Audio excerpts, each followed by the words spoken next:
Peter and Paul. P Square were like Disney and Happily Ever After of African music.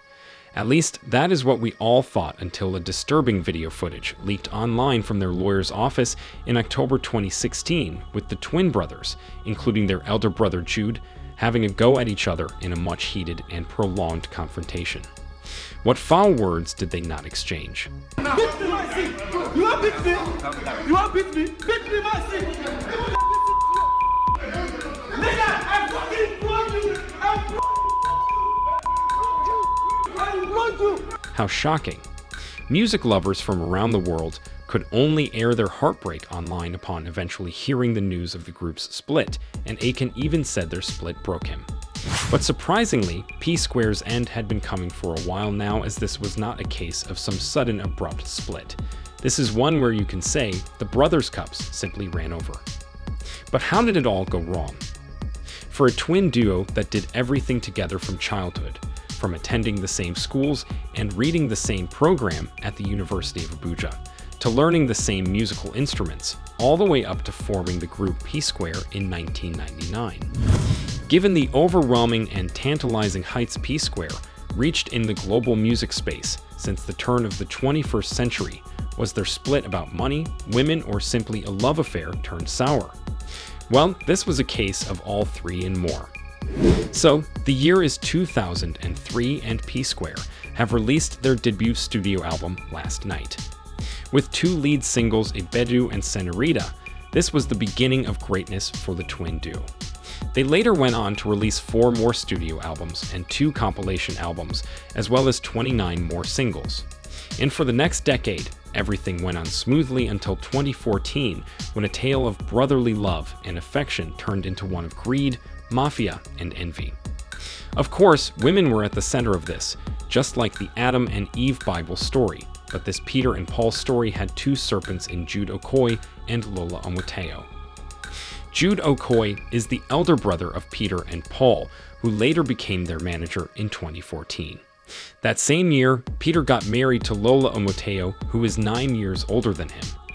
These 2 events were the beginning of the end of P Square. You see, P Square was a special group that was founded on brotherly love, and that affection transcended into the business side of their music. They had no office or real structure with regards to their business deals. They just shared everything they made equally. When you needed P Square for a gig, all you had to do was phone one of Peter or Paul and P Square would be present. They had that sort of understanding you would seek after in a loyal partner. But this sort of understanding vanished when Peter's wife, Lola, began sniffing her noses around the financial weights of his husband's royalties. You see, Peter has over the years been the one that contracted most of P Square's deals and sponsorship packages. He was the one that literally brought in lucrative deals for the group, where initially they would offer their previous manager, Howie T, about 15%, 25% of the deal, and split the remaining percentage equally. But with Jude, now the manager and elder brother, the dynamics changed. There was nothing like manager-artist relationship, but essentially brothers of 3, and every money the group earned was now shared equally by all 3. Lola did not like the sound of that, so she earmarked her husband, Peter, that Jude be booted out of the group. Peter agreed to this suggestion. The Mike Tyson and Robin Givens story all over, but to be fair, Peter had a point. The Nigerian and global music space was fast becoming super competitive. Plus, the brothers now had respective families to feed. Definitely the business aspect of their work deserved a second look. So, Peter shared his concerns with Paul, but Paul was not having any of that. For Paul, Jude was simply untouchable. If Jude were to be axed from the group, then he, Paul, would also go solo. This was a family battle of 2-1, one that Peter simply could not win. And so, he wallowed in his pain and stayed on board for the good and survival of P Square. Back in the day, P Square was not just about the hits. Yes, I mean, they were the Banver-making monsters that produced Beautiful Anini, Rick Ross, Ifinania, Roll It, E No Easy, Jay Martins, No One Like You, Collabo, Don Jazzy, Alingo, Personally, Chop My Money, Akon, and May D. I could go on and on. But a crucial part of the entertaining P-Square brand was their stagecraft and beautiful choreography they displayed in their live performances and music videos. Remember back in 2013 when the Personally music video aired? Every time the video played, literally everyone would be waiting for that section where the brothers would don their Michael Jackson costume and do the famous MJ gravity-defying move, where they would lean forward to a staggering 45-degree angle. The chills every time was pure bliss, and guess who was responsible for the group's every stagecraft and choreography? Again, Peter. Then again, the understanding between the two brothers was so good that it did not matter who led this or who initiated that. As far as it brought P-Square success, they just rolled with it. But then, Big Brother manager Jude came in and quickly declared Paul as his favorite, eventually making him the lead singer of the group, a position that never existed. Such an unnecessary and careless move by Jude there. Perhaps a retaliation to Peter's earlier demands that Jude's powers within the group be clearly defined and ultimately be limited. Well, it was almost as if everywhere Jude went, chaos accompanied him because May D and Cynthia Morgan, the two signees from Jude's Northside Records, have also been fighting him for a while now over unfair treatment. May D, who worked tirelessly as vocalist and writer on P-Square's most successful album, Invasion, said he was not really paid for his work, and he was made to share a room with P-Square's driver and cook like some boy squatters. Cynthia Morgan, on the other hand, accused Jude of sabotaging her music career after leaving Northside Records. She could not even use her own name or perform her own songs. Jude was that kind of an overbearing boss. That, or if she has another different document where I sign with her, where I say that you claim, how can I hold somebody's papa and mama name? Where is which court will even grant that thing? Give me. Back to the P-Square story. Now, Paul and Jude started taking sides on every matter within the group, from selecting more of Paul's songs for albums to producing music videos only for songs written by Paul. Peter now became an outcast, and he started to envy his twin brother, Paul, for his songwriting prowess. Funnily enough, all these years, Paul had been the chief writer for most of P-Square songs, and that had never been a problem until now. So why now? The presence of Jude. Now influenced by Jude, Paul now went about spilling secrets to clients that his brother, Peter, was just a dancer in the group and not really a good songwriter as him, so they should channel all their music features through him, Paul. How selfish and inconsiderate. Peter obviously felt betrayed, and despite confronting his brother about the allegations, he still harbored the pain. So, finally, the last straw. By December 2011, P-Square had sold over 40 million album records and gained popularity all over the world.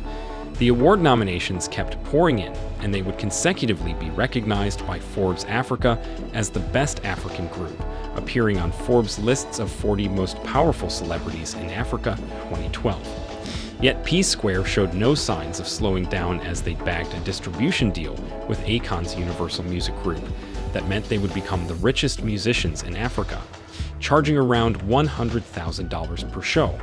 The sky was definitely the limit for P-Square at this point. P-Square had been earning a lot from their music distribution since signing with Universal Music in 2011, but the brothers were merely satisfied. They wanted more, if not all, for their individual selves. And so, somewhere in 2016, Peter, who brokered the first deal with Universal Music, thought Jude, their manager and elder brother, should not still be earning the same as them. You think Peter had gotten greedy? Wait for Paul's ludicrous demands.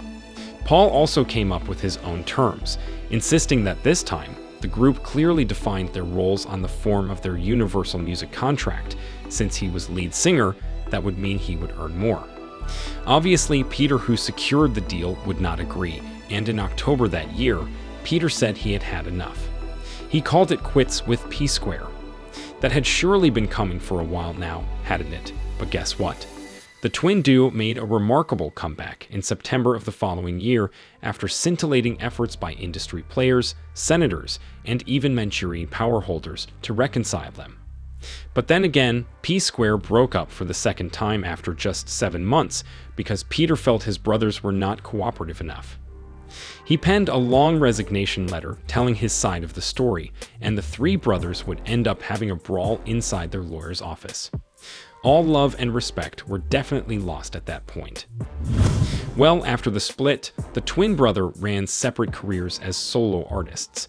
But Paul, who rebranded as Rude Boy, found more joy even though not as glorious as P-Square. He maintained Jude as his manager and bagged 2 monstrous hits in Audio Money and Reason With Me. Peter and Paul, who had now become Mr. P and Rude Boy, had not spoken to each other since the split in 2017. Fans and music lovers had at this point lost all hopes of a second reconciliation, and then, surprisingly on 18th November 2021, their 40th birthday celebrations, a heartwarming video of the two hugging surfaced online, suggesting that the dynamic duo was back, ending an almost 5-year beef. They would later go on to release 2 singles titled J and Find Somebody to renew their alliance and commitment. Woo! What an unbelievable turn of events. Well, I sincerely hope this time around, P-Square runs a proper structure and also drafts a valid contract with regards to the business aspect of their brand, because trust me, money issues never go away completely between groups. They always linger on the surface. As for the respect between them, their families, and Jude, I want to give them the benefit of doubt. Even though I think their main motivation for reconciling was because their pockets were running dry, I cannot help but get excited that mine, yours, and our favorite hitmakers from Africa are back, yes. At this point, there is only one song I would like to leave you all with. Bring it on.